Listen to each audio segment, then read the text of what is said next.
नमस्कार, आप देखना शुरू कर चुके हैं न्यूज़ के। मैं हूं पीयूष। आपको बताते चले कि जिस तरह से अभी हमारी मौजूदगी गर्दनी बाग में है और यहाँ पर जैसा कि आपको बताते चले, यहाँ पर जो है काफी सैकड़ों हजारों की संख्या में जो है चौकीदार यहाँ पर मौजूद है।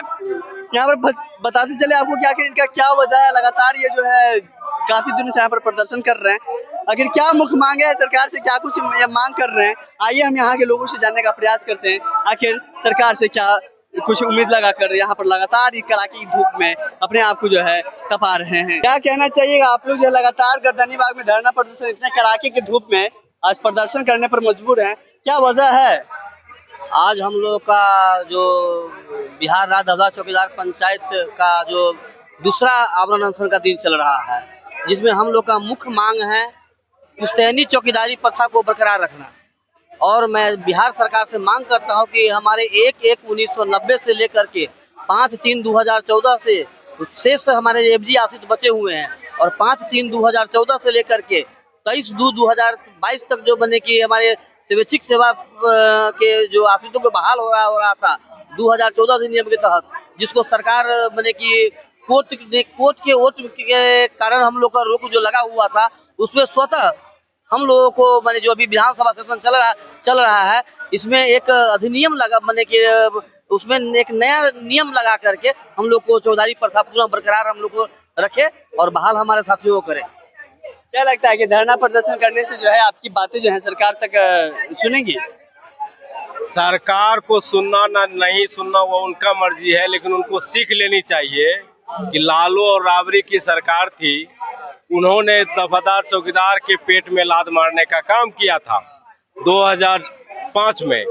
तो 2005 में जब इस तरह का काम किए थे वो, तो सभी दफादार चौकीदारों ने उनके साथ आरजू मिनती की कि हमारे मांगों को पूरा कर दे, लेकिन उन्होंने नहीं माना। तो सभी बिहार के सभी चौकीदार दफादार एक प्रण लिया था कि इस बार राबड़ी की सरकार को उखाड़ के फेंकना है, और उन्होंने भली भांति एक काम को निभाया और लालू और राबड़ी की सरकार को 2005 में दफादार चौकीदारों ने उखाड़ के फेंका। तो उस बातों को लालू जी माने भी थे और वह गलती का एहसास भी किए थे कि चौकीदार की लड़ाई हमको बहुत महंगी पड़ी। तो ये बातों से नीतीश कुमार को भी सीख लेनी चाहिए। अगर इस बार भी अगर हम लोगों का मांग को पूरा नहीं करते हैं तो नीतीश कुमार को भी सत्ता से बेदखल करेंगे। क्या लगता है कि इन सब चीजों को लेकर जो है सरकार की वोट पर असर पड़ेगी? क्या इन सब चीजों को लेकर अगर आपकी बात नहीं मानती तो सरकार को जो है वोट पर असर पड़ेगा?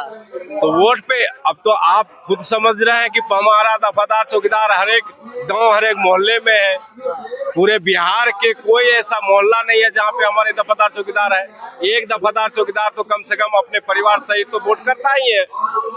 अगर नहीं करेगा तो इसे यही तो बता दिया आपको। 2005 में हम लोगों ने प्रण लिया था तो राबड़ी की सरकार को उखाड़ फेंका था। तो नीतीश कौन प्रकार चीज है?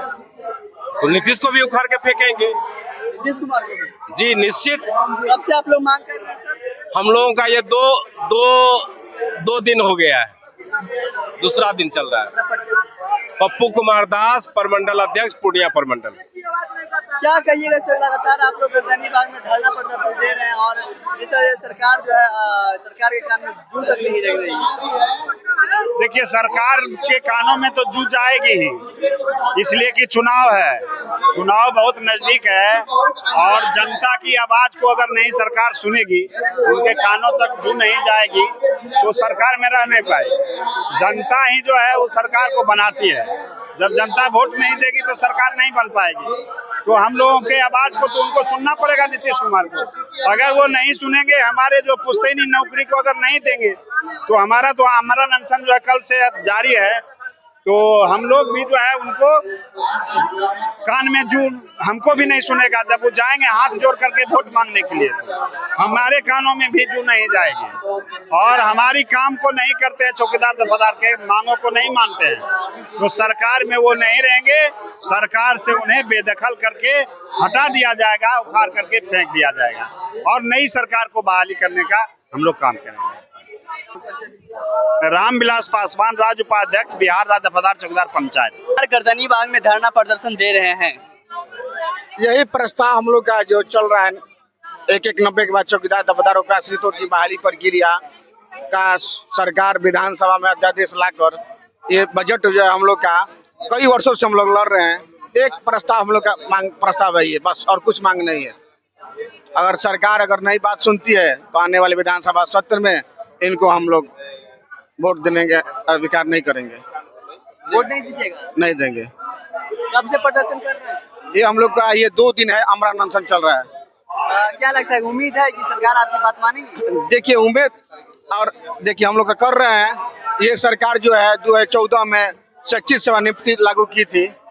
ये जो लागू होना चाहिए था 1-1-90 के बाद, जो लालू जी जगन्नाथ मिश्रा मुख्यमंत्री थे, 1-1-90 के बाद चौकीदार दफादारों को आश्रित को बॉन्ड भर कर दिया जाएगा। ये जो नियम लगाना था ये 90 में, ये 14 में लगा दिए। ये इनका गलती हो गया और सुप्रीम कोर्ट हाई कोर्ट से बहाली रद्द कर हो गया।